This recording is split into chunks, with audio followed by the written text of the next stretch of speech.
And just like that, it's time for our weekly roundup of all the things Lady just ain't gonna do this week.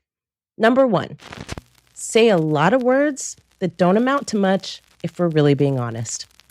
This week, we commemorated the 100-year anniversary of the Tulsa massacre, and President Biden went to Tulsa to deliver a speech that was supposed to point toward what he would do to address and advance racial equity.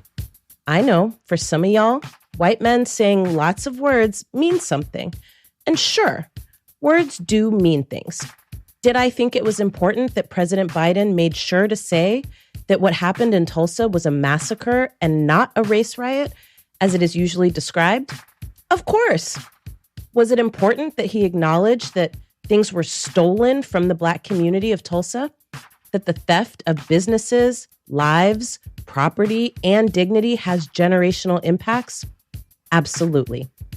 But were the things he then proposed, and in some ways promised to do, worthy of the big words he used? No, absolutely not. Here's a quick summation of what he said he was finna do. Talk, study, and address broad problems rather than the specific problems facing the survivors and the descendants of the survivors of that massacre.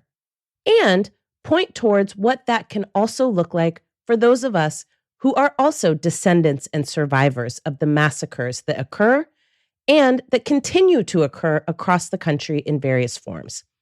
And let me say, the thing that creeps me out the most is that I just don't like how Joe Biden be with our folk.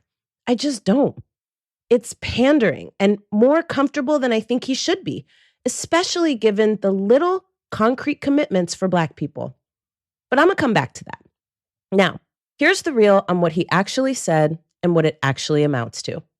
He said he was going to do an aggressive effort to combat racial discrimination in housing, the details of which are basically unknown, except to say that we would ensure that we increase Black home ownership by addressing redlining, inequitable, racially motivated housing appraisals, and unscrupulous insurance companies.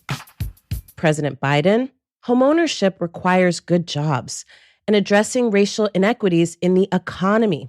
He also talked about how small businesses are the engine of our economy. Okay, what are the things we're doing there? Government loans or subsidies for these businesses? Incentives for banks to lend capital to Black businesses? No, just the statement that it's important to have them. Okay, child. He also talked about increasing the share of federal dollars that goes to disadvantaged small businesses from 10% to 15%.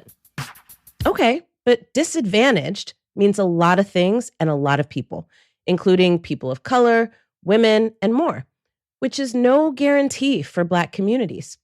It's kind of like the all lives matter of moving federal dollars. Everyone and anyone who ain't a rich white guy, which is good, but doesn't have much to do with raising the economic prospects of Black communities like Tulsa. He talked about kids going to school. Great, President Biden, but how do we make sure those Black kids aren't tracked directly into jails? Starting kids earlier in school in communities that are severely underfunded means right now Black kids can go to jail earlier, especially when you won't do anything meaningful on policing or incarceration. He also talked about a broader national business administration that will move loans. Good. And how do you make sure that making it broader helps you deal with the specific problems of racial disparities in accessing those loans? Then we get into a bunch of other shit about infrastructure, but again, nothing specific about addressing racial disparities beyond access. Look, y'all, having more of things doesn't address why the rigged rules that keep people from getting to the pool of resources in the first place, it doesn't address why those exist or what he's going to do about it. So there you have it. For me, the president gets a D on this assignment, and we're grading him on a curve because he got the first part of the speech right. Strong premise, very faulty conclusion. So here's what Lady thinks about this. Don't be so happy to hear words that you don't care about what they actually mean. And damn it, they don't fucking mean much. And that's saying something from a man who has a job because of Black people. Did I forget to mention that he never, not never, said that the federal government will give money or acknowledgement to the living survivors of this massacre and the living survivors of the massacres that happened in dozens of other cities? Yeah, that part. Those folks, those survivors from Tulsa, went to Washington, D.C. to testify about what happened to them, and they didn't even have money to pay for the plane tickets to get there. Now, you make that make sense, and then revisit that conversation about reparations that Mark and I talked about in the interview. Okay, sorry to be a bummer, but it's true. Words mean things. Here's what we want more of this week, though. I just got to say it, belonging to the streets. So yes, people, I can personally attest to the fact that we are slowly reopening as a nation. People are out in these streets, honey, and it looks like that's going to continue. And I'll tell you something. I love it. You really don't know what you got till it's gone. And have mercy.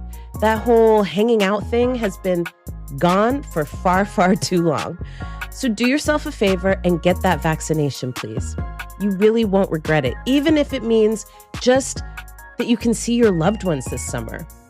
So over at the Black Futures Lab, we have an effort moving to make sure our communities get the vaccine and get all our questions answered and get our needs met around getting to the vaccine in the first place.